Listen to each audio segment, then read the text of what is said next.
ચલો ગાઈઝ, આજે બધાને 50-50 પોઈન્ટ અપાવીએ એક્સપ્રેસ એન્ટ્રીની અંદર. So certification of qualification is an amazing program કે લાઈક અમેઝિંગ ક્રાઇટેરિયા છે જેની અંડરમાં તમે 50 પોઈન્ટ સિક્યોર કરી શકો છો. What you need is you need to first step would be you need to finish an apprenticeship. એના પછી ગેટ સર્ટિફિકેટ ઓફ એપ્રેન્ટિસશિપ. એના પછી get a provisional certificate of qualification, અને તમારે એક એક્ઝામ લખવાની છે સર્ટિફિકેશનની, and you can claim 50 points.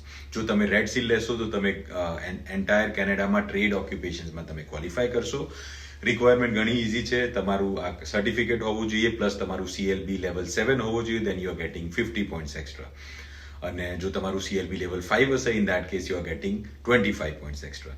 So LMIE માટે પૈસા ખર્ચવાની કોઈ જરૂર નથી. 50 પોઈન્ટ ખૂટતા હોય તો this would be the right pathway I would સે.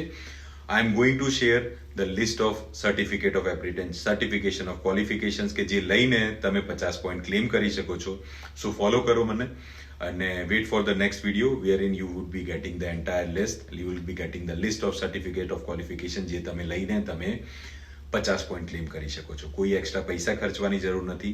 4 મહિના 6 મહિના લાગશે 50 પોઈન્ટ એડ કરવા માટે, but this would B a good option to get 50 points extra. So follow karo mane so that you can get the right immigration advice from the right person. Thank you.